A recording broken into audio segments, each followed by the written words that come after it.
Hello, everyone. It's your sister Roland, and all I need is a few minutes to talk about this tragic case that happened in Mount Vernon, New York, Friday past, where we have 16-year-old Kayla Breonna Green that tragically lost her life at such a very young age in such a senseless manner. And it was done by another 15-year-old girl. And of course, they probably haven't released her name because she is a minor. And before we move on, I am not going to show anything that happened because I know there's a video surfacing around. It's certain things, especially tragic things that happen this way. Why? I don't understand why people, because when you search up, her name is what comes up is Kayla Breonna, the video. People want to see what happened. And sometimes you don't know you are inflicting trauma on you. You're inflicting trauma on you when something tragic like that happened. You are inflicting trauma. You yourself are inflicting trauma on yourself. And then you are subject to post PTSD, something that you inflicted. There are things you watch, it will haunt you. It will haunt you because you're not prepared. You may think, oh, I'm just going to look at the video. And then I just don't understand why people think. I'm sorry for going to tangent. So let's get back. So it was Friday. The city was honoring the basketball team.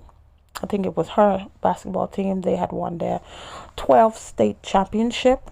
And then the whole city was honoring them, honoring these young boys for such great work. And in the midst of, they had a parade, they went, it was a big old thing. And in the midst of that, this young lady I know she was there with one friend because the other friend got hurt too, but she didn't lose her life. I'm not sure if she was with other friends, but I know definitely they did say she was with the other friend. And in the midst of that, don't know exactly how it happened, but there was a fight that broke out, and a weapon was used, and it was used on Kayla and her friend, but Kayla sustained multiple injuries which resulted in the loss of her life. And I've also heard reports that where they live, Mount Vernon, there is not really an ambulance, so the ambulance comes from another city, so that takes a while, and that could have been a factor why she lost her life, because they had to wait so long. And I've heard sometimes the police have to put the person in their car because there's no ambulance, so that's something that needs to be done about that. And what I want to teach, what lesson we can learn from this is, we who have children, especially teenagers, in elementary, let's say elementary, middle school, high school. At this point, when we were growing up, you could scrap it out with somebody. Even though you get jumped, it's, people are just scrapping it out.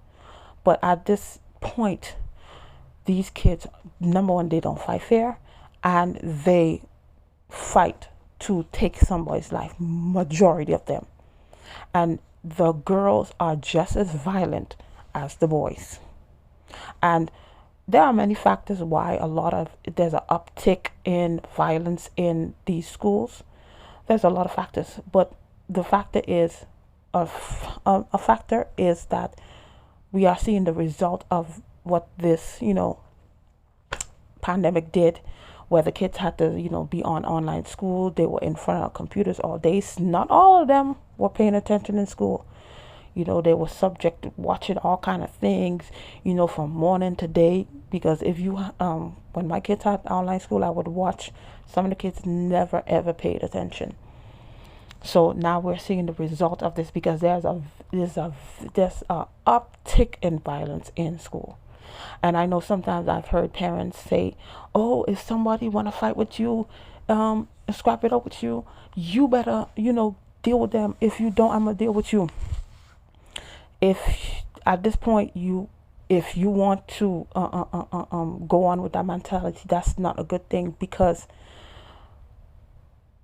what's happening now is people are taking these kids out, and you may scrap it out with the person and you win, and then the person gets mad because other people are bullying them, and then they come with a weapon, and sometimes they automatically come with a weapon to hurt people. And when they're going at it, they don't care. They don't care, because there are reports that say people that were reporting who were there said this girl, when she was doing what she was doing, she looked like a demon. So when if your child decides to, sometimes they have to defend themselves, but sometimes it's, in this case, for your child to live another day, for your child to not go see another school year. Sometimes you have to walk away, or you have to try to de-escalate the situation, because of what is going on. Because what is going on is more than physical. It's a spiritual thing. Because sometimes, because these kids are so angry, they are disappointed. They feel like they have been the card that they have been dealt. That's not what they have been dealt. People don't care about them.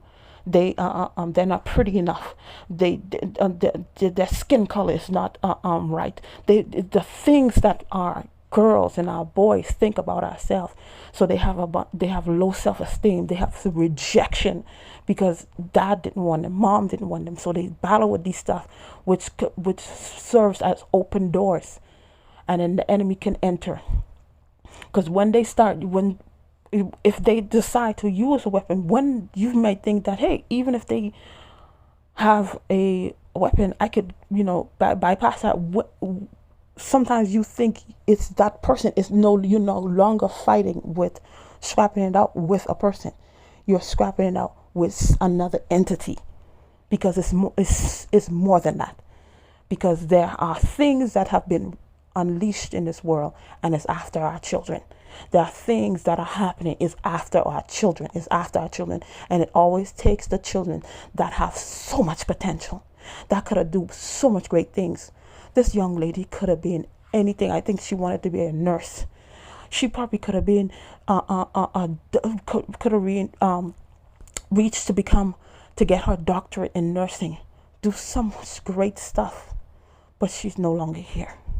She's no longer here with us. And this breaks my heart for her mother. This breaks my heart for her mother. And for you guys, pray for the mom. Because this is a very long road. Long road of processing. And sometimes processing takes years. And then for you to grieve. So it's a long process. Keep her in your prayers. And sometimes we think that, praying for somebody, you have to pray, oh, Father God, do all kind of prayer. Sometimes you just saying, Lord, because her mother's name was Laverne Gordon. Lord, Laverne Gordon is in your hands. You prayed for her.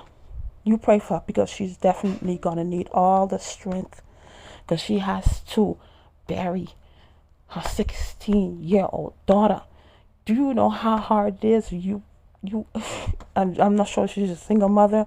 If she isn't, for you to, you have this child. This child went to kindergarten, elementary, middle school, high school, and you just have like a year, 2 years, and then your baby gonna graduate. They're gonna go off to college, and then after that they'll get married, and then in the midst of that, something happens, and then your baby is gone forever. Keep her in your prayers, and she's gonna need it, because it just happened. So everybody is reaching out to her, but she's gonna need that support on Mother's Day, the last day of school, when school is gonna open back up again. She's gonna need that on on Thanksgiving, on Christmas, on her birthday, on the mother's birthday, on this young lady's birthday. She's gonna need that support. So keep her in your prayers. And some of us parents speak to your kids more and more. Sometimes it's not about speaking them one time, it's over and over again. Speak to them about the choices that they make have consequences. Talk to them, even though they might be, oh, I have good kids, they don't do nothing, she just stay home, she's a good child, she's so helpful. Sometimes it behind all of that is they're hiding things, they're angry at something, they're being bullied. You don't know. Don't look at what you see, but go deeper in. Go deeper in and talk to your children. This is such a tragedy. I mean, such a tragedy. So much potential. So much potential. And now this young lady who did this, her life has changed forever. But the only difference with her mother, at least her mother is able to see her. Miss Laverne Gordon will never ever be able to have that. Though she may, if she chooses to have other kids, she'll have another daughter. But Kayla Breonna Green is gone forever. She's gone. So keep the mom in the prayer. I think she has a little sister. Keep all the family in your prayers. Whenever these stuff happen, always keep the family in your prayers, because they're gonna need it, because it's a long, very, very, very long road. Very long road. And some processing, some roads you will never be able to finish it, because this is not supposed to happen. You are not supposed to bury your children. You are not. It's not supposed to happen. And we gonna get comfortable with these things happening. So that's all I had to say. Thank you for watching, and I'll see you in another video.